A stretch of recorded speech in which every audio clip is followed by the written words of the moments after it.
Olá, escolas! Sejam muito bem-vindas a mais uma formação de campanha de matrículas.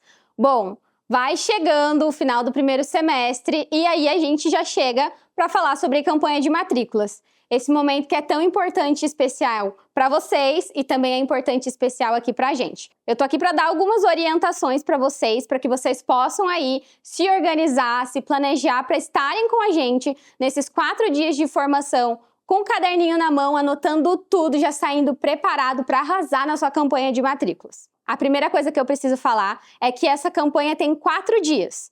Hoje é o primeiro dia, a gente tem 4 blocos de conteúdo, então é bastante coisa. Estejam aqui com a gente, reservem um momentinho ali na sua agenda para fazer isso acontecer. A gente vai começar hoje com a primeira aula de o que faz uma escola crescer, então o Renato Júdice se junta a gente para trazer essa pauta aqui. Depois, a gente vai falar sobre reajuste e precificação, metas e incentivos e fechamos o dia com novas receitas.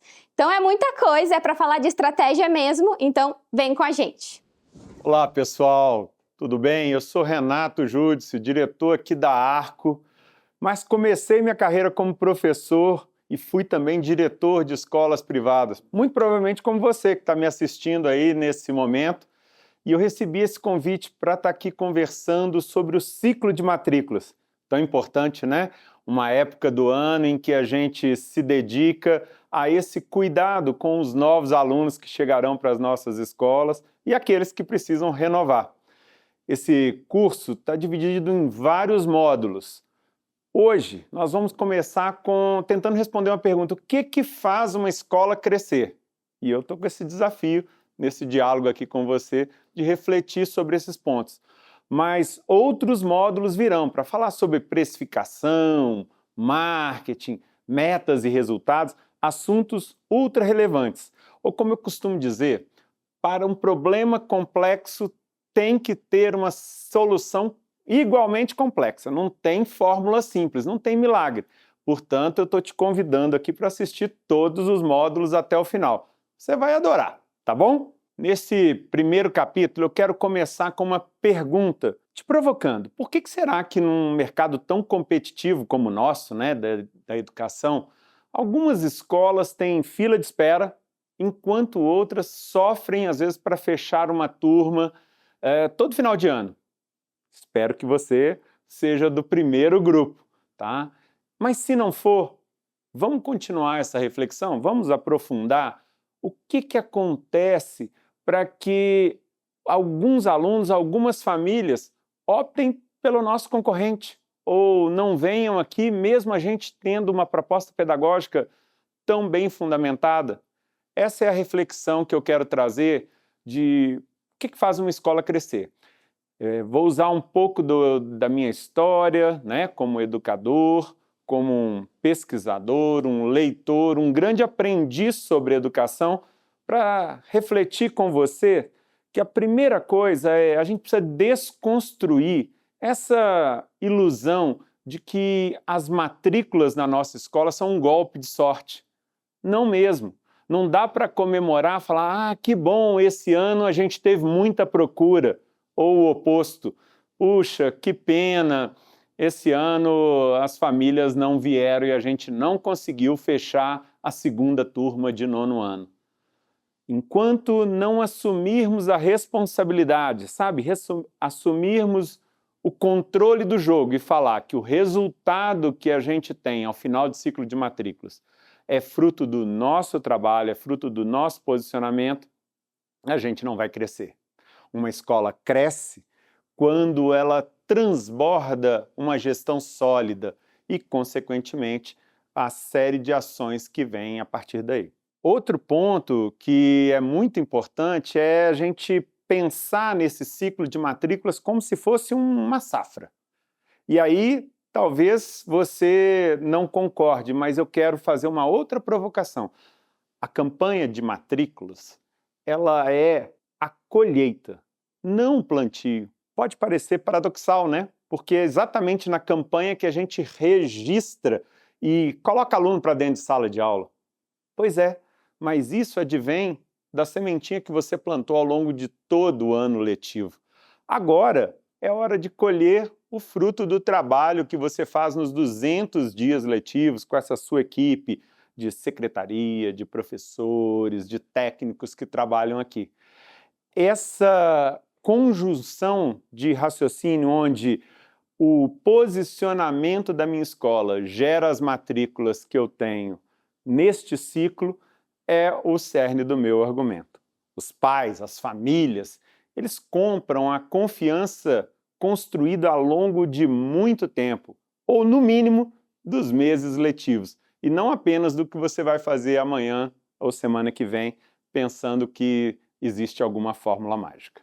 Para defender esse meu argumento, né, de que a campanha de matrícula não é o plantio, é a colheita, eu vou trazer aqui para a nossa sala de aula virtual 3 pilares.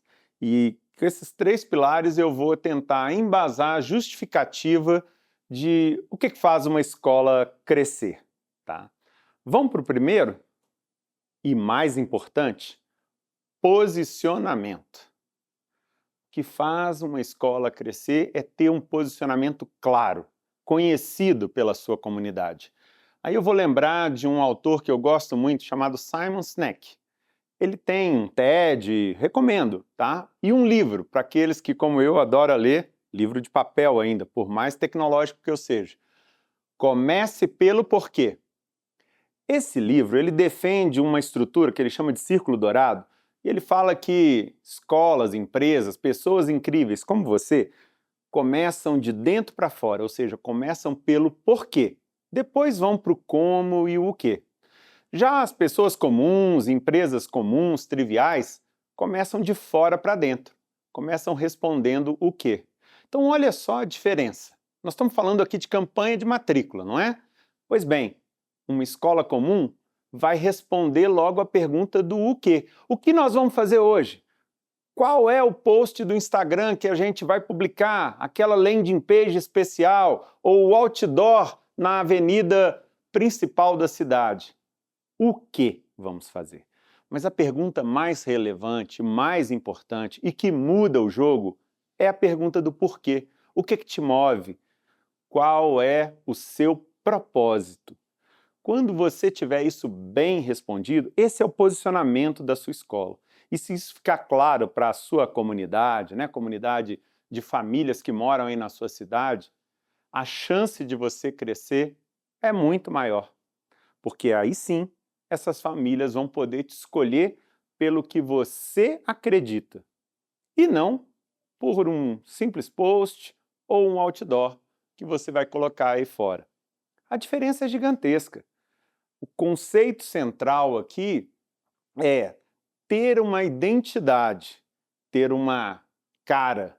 Sim, você vai assumir um posicionamento. Eu sei o que você está pensando. Está preocupado, né? Porque, na verdade, está falando, se eu me assumo como uma escola mais tradicional, eu vou perder aquelas famílias que gostam de algo por projetos, por exemplo, uma metodologia de projetos, uma família que se preocupe mais com acolhimento.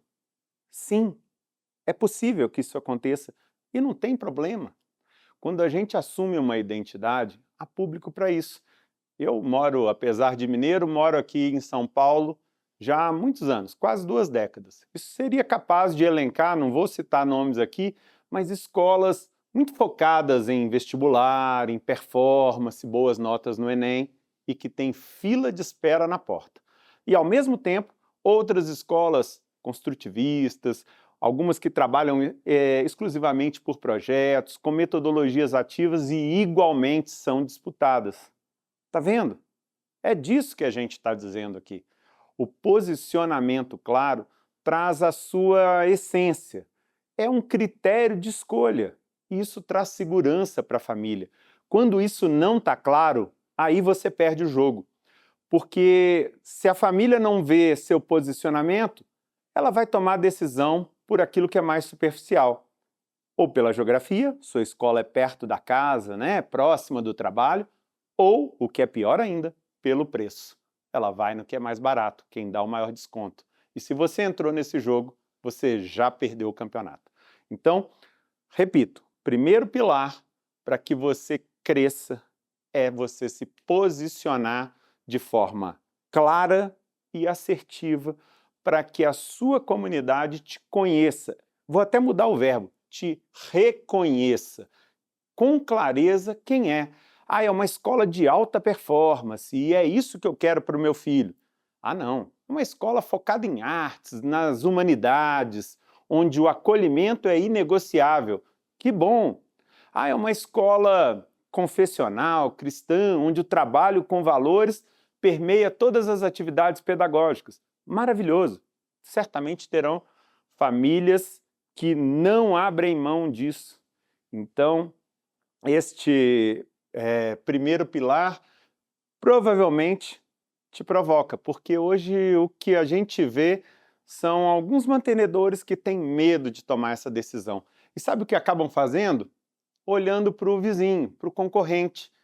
E aí vão num jogo de imitar certas decisões superficiais. Como eu disse lá no início do Círculo Dourado, fazem o que o outro está fazendo, independente de uma posição clara.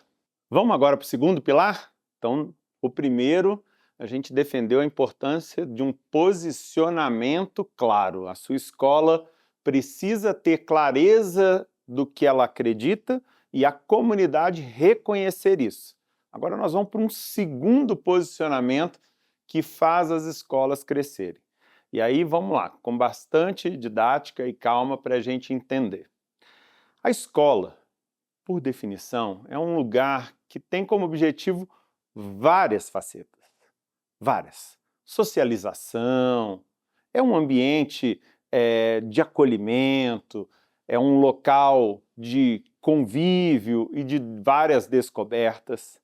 Porém, tem uma coisa que é inegociável. É uma função insubstituível da escola na nossa sociedade. A aprendizagem. Concorda? É lá que a gente entendeu, enquanto espécie humana, que é a melhor estrutura para que essas competências cognitivas sejam desenvolvidas. Não vamos entrar aqui em polêmica se isso não pode acontecer em outro cenário. Eu estou dizendo que a escola, por definição, é esse local. E nesse sentido, enquanto instituição, não dá para abrir mão do foco no acadêmico, a busca de excelência em resultados. Opa, peraí, você entendeu essa frase errada, eu vou repetir. Eu não falei busca e excelência de aprovação em vestibular.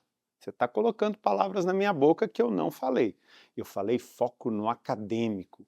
Eu falei que a escola tem que se orgulhar de fazer com que seus alunos aprendam, até porque essa é a maior intenção de uma família quando chega a idade escolar de seus filhos. Não que as outras coisas sejam dispensáveis, claro que não. Eu mesmo, filho único, foi lá na escola que eu pude crescer o convívio com outras crianças de idade parecida ou não com a minha, pois não tive isso em casa. Em casa era só filho único. Percebe? As outras características são importantes, mas a aprendizagem é inegociável. E nesse sentido, cria-se uma expectativa que vai sendo corroborada com o rendimento do próprio aluno. E eu disse excelência em resultados. Em qualquer nível, a gente busca essa excelência ao longo de toda a jornada. Se você é uma escola de educação infantil, a excelência está em pegar crianças que estão ali começando com um garatujo, iniciando seus primeiros registros escritos e depois alfabetizá-los e permitir com que eles escrevam e produzam seus textos, não é?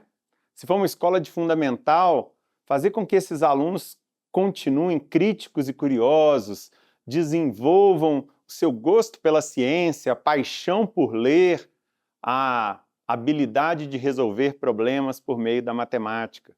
E claro, se for do ensino médio, não tem problema algum fazer com que esses alunos, além de tudo, também sejam aprovados nos vestibulares aí da sua região, tenham um bom desempenho no Enem, quem sabe estejam se preparando para estudar fora do país.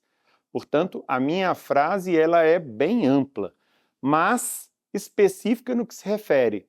Escola que cresce é reconhecida como uma escola boa, uma escola de excelência, uma escola onde a John Hart falaria em aprendizagem visível.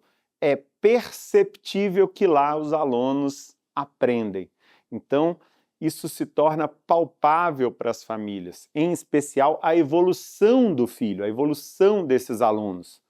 Se, por exemplo, você investiu e acreditou em um programa bilíngue, é esperado que esses alunos saiam da sua escola fluentes, ou melhor, proficientes do que entraram, não é? Pois bem, é disso que eu estou falando.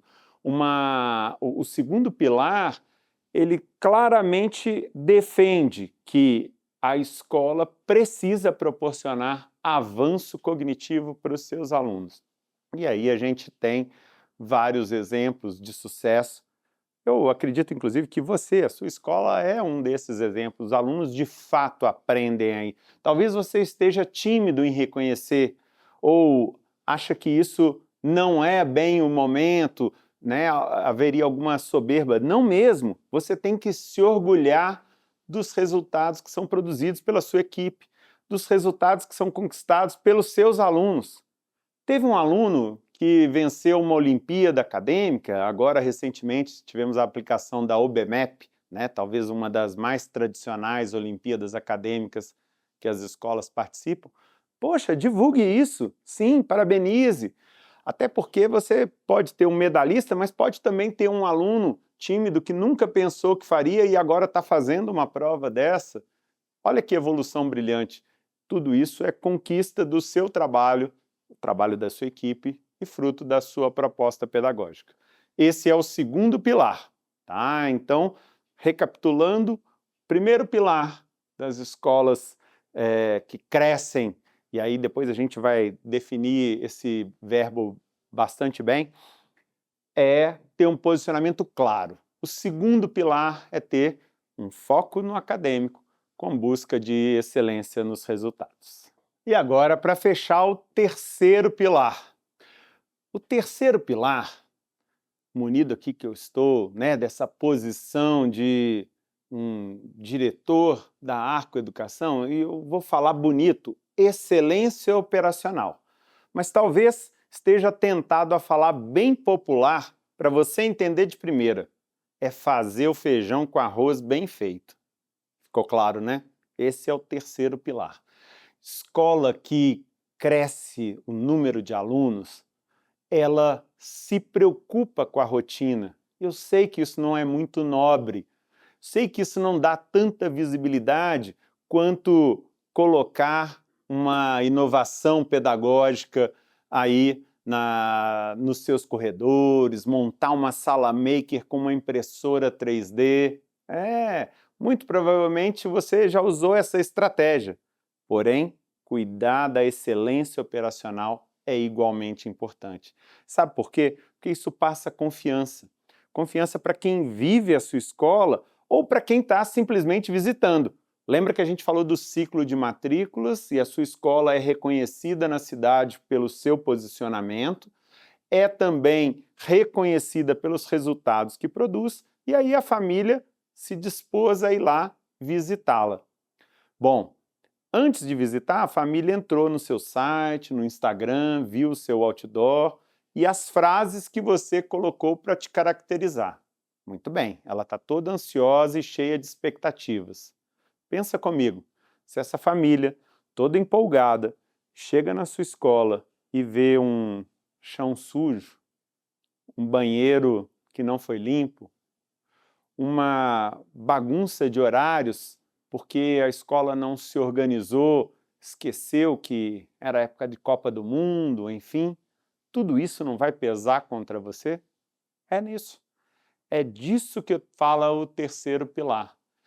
A gente precisa equilibrar esse lado que é dito inclusive por alguns autores, fatores mais motivacionais, inovações, projetos especiais, com o outro lado, que alguns autores chamam de fatores higiênicos, que é a limpeza, que é a rotina previsível, que é a organização. Nesse sentido, a gente tem que cuidar do dia a dia para que a família sinta que ali tem um porto seguro. Imagina uma criança que volta para casa falando: "Ah, hoje eu não tive aula de geografia, pai." Ah, por quê? O professor faltou. E isso acontece com alguma rotina. Não é chato? E provavelmente esse pai vai falar com o vizinho que está procurando escola para um filho. Não, lá os professores faltam muito, eu já estou me sentindo inseguro. Parece que o ambiente é desorganizado. Ou você que é CLT tem que agendar suas férias na empresa que trabalha, mas não tem o calendário do filho disponibilizado com antecedência. Portanto, você não sabe exatamente quando começam as férias, quando serão as provas. Vejam que são coisas simples, mas que afetam a rotina da família. E, ao invés disso, se a escola é organizada, se ela passa essas informações com clareza, se as datas das provas são bem definidas, a divulgação dos resultados é conhecida por todos, portanto, essas informações são claras, há um clima de tranquilidade. Vou fazer uma analogia com uma situação do nosso mundo que muito provavelmente você conhece, muito provavelmente, inclusive, você já visitou. Os parques da Disney. Eu tive a chance de ir depois de adulto e foi maravilhoso. Acompanhando meu filho, brinquei tanto quanto ele ali. Agora, quando a gente vai na Disney, você vai em busca de uma magia, de algo imponderável, porém, quando você observa com um outro olhar mais crítico, mais maduro, você percebe que, sustentando aquela magia, existe uma organização, uma limpeza impecável, existe um conjunto de funcionários sempre no horário e com respostas padronizadas. Portanto, aquela magia só acontece por conta de um bastidor que é muito processualizado. Veja que uma coisa não é incompatível com a outra. Você pode ter uma escola e deve, né? Estou defendendo aqui que você deve ter uma escola organizada para assim poder ser muito inovador. Não é incompatível. O oposto é que é difícil. Quando a sua escola é desorganizada, você está sempre correndo atrás do prejuízo, apagando incêndios, sua coordenação se justificando ou fazendo reuniões com as famílias para explicar como vai ser agora. Diferente de ter uma rotina bem estabelecida. Para fechar esse terceiro pilar e concluir aqui esse nosso primeiro módulo, fazer o feijão com arroz bem feito faz diferença, faz a sua escola crescer, traz segurança para as famílias, ainda mais nos dias de hoje. Em um mundo tão caótico e ansioso, né, com essa geração de pais que procuram apoio por todos os lados, às vezes encontram nas redes sociais, ele também procura um porto seguro de previsibilidade na sua escola. Esse dia a dia bem organizado traz tranquilidade também para essas famílias. Sem falar nos alunos, né? Principalmente à medida que vão ficando mais velhos e, consequentemente, mais autônomos, que cuidam do seu processo e da sua rotina de estudos, é muito ruim quando ele tem a expectativa de que as notas da prova vão sair hoje, porque o combinado são 3 dias após a realização do simulado, e isso não acontece. E aí a escola tem que ficar se justificando, ou vive errando as notas, a emissão dos boletins. É disso que eu estou falando. Muito bem. Com isso, fechamos aqui essa primeira parte desse módulo, onde eu trouxe para você 3 pilares que sustentam, a meu ver, o crescimento saudável de uma escola. São eles: posicionamento claro da sua marca. Você sabe o seu porquê e a sua comunidade te reconhece por isso. Segundo, você tem foco no acadêmico e busca a excelência de resultados ao longo de toda a jornada. E terceiro, você tem uma excelência operacional. Os processos são conhecidos, bem desenhados e cumpridos por toda a sua comunidade. Vamos parar agora para ver se a gente tem perguntas. E aí, Joy, tem perguntas aí do público para a gente responder em relação a esse assunto tão relevante do ciclo de matrículas? Muito bom até aqui, professor Renato. Tem muita coisa. A gente está fazendo aqui uma abertura do primeiro dia de formação incrível. E temos sim perguntas. E temos uma, inclusive, que a gente tinha certeza que viria, porque ela já é uma pergunta que sempre aparece aqui para gente. Mas vamos lá. Professor, como o gestor pode descobrir qual é o seu verdadeiro diferencial, caso a escola ainda esteja muito misturada e sem clareza? Gostei dessa pergunta, viu? Porque a pessoa que a fez ainda escolheu o verbo descobrir o seu verdadeiro diferencial. É isso mesmo, acho que a sutileza e a importância da pergunta, Joy, está nesse verbo, descobrir. Muitas das vezes ele não é claro e a gente não vai encontrá-lo numa sala fechada, mesmo que esteja o time de marketing todo envolvido numa reunião com todo mundo focado. Não é isso. Vou dar uma dica para você, gestor. Está em dúvida do seu diferencial, da sua missão? Faz o seguinte, sabe aquelas famílias que são defensoras da escola, que estão com a gente, vestem a camisa? Pois bem, chame 5, 10 dessas famílias para tomar um café. Aí vocês estão vendo, né? Coisa de mineiro, gosta de tomar um café para resolver seus assuntos.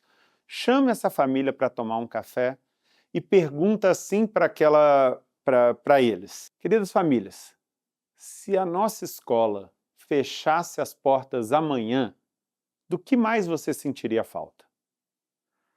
Eu apostaria que nenhuma dessas famílias iria responder: eu sentiria falta da lousa digital, ou eu sentiria falta do aplicativo onde os boletins vão as notas dos filhos. Garanto que nenhuma delas falariam isso. Muito provavelmente, alguma falaria assim: eu sentiria falta do jeito que vocês acolhem meu filho.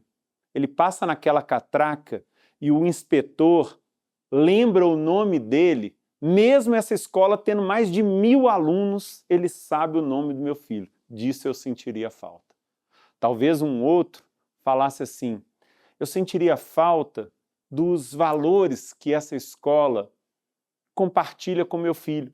Eles não mudaram. Há décadas atrás, quando eu estudei aqui, eram os mesmos valores. O mundo evoluiu e muita coisa mudou, mas os valores não.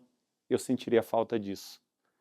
Talvez uma outra família falasse assim: eu sentiria falta do jeito que aquela professora dá aula de matemática. Ela reconhece as potencialidades da minha filha e a desafia, a incentiva a sempre buscar algo mais. E foi por causa dela que a minha filha hoje é apaixonada por matemática, faz Olimpíadas e está aí sendo aprovada em vestibulares importantes, mesmo sem ter chegado ainda no terceirão, na última série do ensino médio. Eu acho que as respostas iriam ser desse tipo. E esse é o diferencial da sua escola, diretor. É disso que as famílias vão sentir falta e que às vezes você não tem coragem de assumir.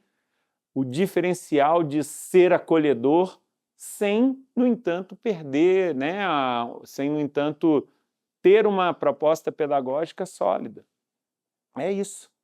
Busque num café com essas famílias e elas te dirão aquilo que muito provavelmente você sabe, só está faltando a coragem para assumir. Muito legal até aqui, gente. Vão anotando tudo, porque até o final dessa formação vocês vão ter um caderno cheio de coisa para estudar antes de começar a campanha de matrículas por aí. Vamos para a segunda pergunta. Sabendo que o resultado acadêmico é o maior marketing, como a escola comunica isso sem parecer apenas uma fábrica conteudista aos olhos de pais mais modernos? Essa pergunta é muito boa. Bom, essa segunda pergunta, tal como o próprio assunto, né, falar de foco em resultado acadêmico, ela não aliviou para mim. Quem fez Pegou pesado, mas tudo bem, vou lá, vou encarar.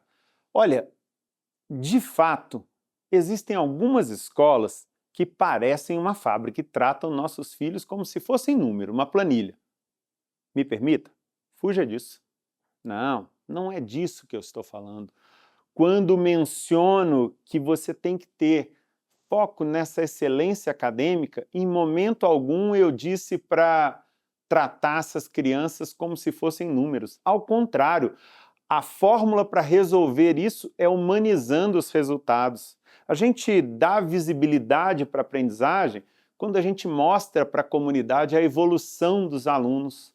Um pequeno que entra lá muito tímido e com dificuldade de ler e alguns meses depois já está desenvolto, pegando sozinho um livro na biblioteca e levando para casa, lendo aquela poesia para sua mãe.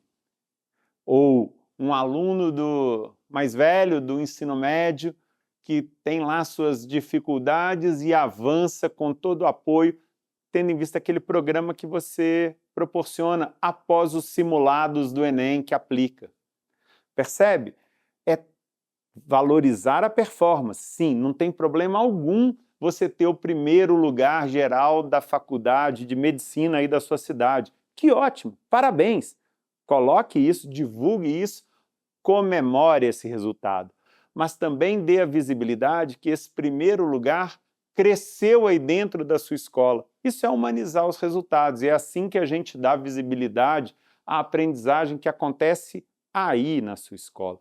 Fazendo isso, as famílias vão entender que resultado é importante, sim, mas ele acontece como o fruto de um processo, de uma escola que acredita nesse desenvolvimento ao longo de todos os anos. E é ao longo de todos os anos, hein? Aqui fica uma dica, eu vou aproveitar essa questão para dizer. A gente não se preocupa com resultados só no ensino médio, não. Desde os pequenos, quando a gente vai criando uma cultura de estudos orientada para esse aprendizado. Portanto, fazendo assim, esses pais, mesmo que mais modernos, né, como a pessoa colocou aí na pergunta, vão entender que a gente está humanizando e tratando cada um de forma personalizada para que ele dê o seu melhor. E não necessariamente o melhor de um aluno é o mesmo que o de outro. Boa, professor. Vamos para a terceira e a última pergunta de hoje. Você já falou um pouquinho sobre isso, sobre fazer o feijão com arroz, e a gente vai fazer uma pergunta justamente sobre esse tema. Por que os gestores têm tanta dificuldade de garantir o feijão com arroz funcionando e acabam se perdendo na busca por inovações mirabolantes? E aí, professor? Por que os gestores têm tanta dificuldade em garantir o feijão com arroz? Ah, essa é fácil, porque feijão com arroz não dá like no Instagram. Você já viu alguma escola publicando, olha como o meu banheiro está limpo? Não publica, não publica. É por isso, fazer a rotina dá trabalho, exige disciplina, exige convicção. E, como eu disse, o like no Instagram, ele é movido por outras variáveis. Também importante, tá? Pessoal aqui do marketing, não brigue comigo, não estou falando mal do Instagram, estou falando que as duas coisas são importantes. Mas vamos lá. Quando a gente não abre mão desses valores, né, dessa organização, dessa excelência operacional, o que a gente percebe é uma escola que é organizada sempre.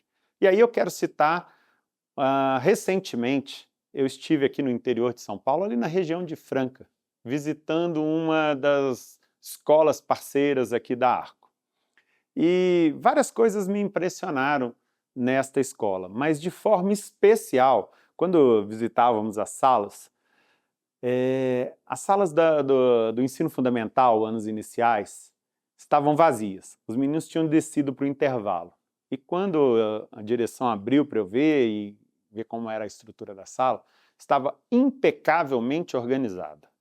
As carteiras nos lugares e os materiais dos alunos organizados como se eles estivessem ali para fazer alguma atividade. O estojo, o caderno, tudo impecável. Eu observei bem aquilo e guardei e falei, depois vou comentar. Coincidentemente, nesta mesma escola, eu fui convidado para gravar um podcast com os mantenedores. E aí eu falei, agora é a minha oportunidade. a gente não publica o feijão com arroz no Instagram, mas eu vou ter a coragem de falar isso no podcast. E foi esse o elogio que eu fiz à escola. Olha, a organização que eu vi nas suas salas é fruto dos valores que vocês não abrem mão. Enquanto família, né, um negócio familiar, que ali expõe um conjunto de ações que mostram essa trajetória bonita que essas crianças que lá estudam crescem aprendendo. Aprendem que ao descer para o pátio não é sair jogando, trombando e às vezes até se machucando um em cima do outro. Não, tem ordem, tem disciplina, tem saber esperar o seu tempo. E esse elogio que eu faço aqui a essa escola, eu estendo a todos vocês que têm coragem de fazer o feijão com arroz bem feito, porque isso acaba te permitindo tempo para ser inovador, para fazer campanhas de marketing brilhante, para crescer ou aprofundar na sua proposta pedagógica, talvez estudando mais e, quem sabe, usar mais metodologias ativas, que nós sabemos, fruto de estudos e pesquisas, que fazem com que os alunos aprendam mais. É isso. Tal como na Disney. O impecável dos bastidores permite criar aquela magia que encanta crianças e adultos. Permita que a organização da sua escola encante às famílias e aos seus alunos e que eles possam vivenciar toda a profundidade da sua proposta pedagógica. Bom, se você chegou até aqui, estamos fechando, eu fico feliz, porque esse é o primeiro bloco, o primeiro módulo desse curso do ciclo de matrículas. E aqui a gente está abordando o que faz uma escola crescer. Eu trouxe aqui como proposta 3 pilares, né? A gente falar sobre o posicionamento da escola, o foco na excelência dos resultados e a excelência operacional do dia a dia. Tudo isso é fruto que a gente vai colher no período de matrículas. Mas queria terminar esse bloco, talvez tirando o meu crachá da Arco e colocando o crachá de diretor de escola que fui por muito tempo, aqui em São Paulo. E vou terminar dando uma dica para você, gestor, não importa se diretor, mantenedor, coordenador, que está me assistindo.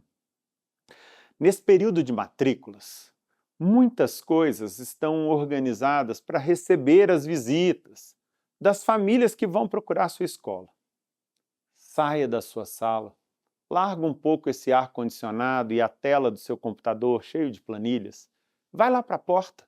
Você já experimentou receber os alunos pela manhã ou se despedir deles logo após o almoço ali, quando termina o turno da manhã ou no final do dia? Fica ali no portão, dá oportunidade para as famílias te cumprimentarem, quem sabe fazer alguma pergunta.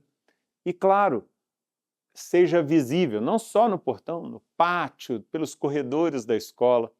Essa é a melhor dica que eu posso te dar como ação prática da liderança durante o ciclo de matrículas.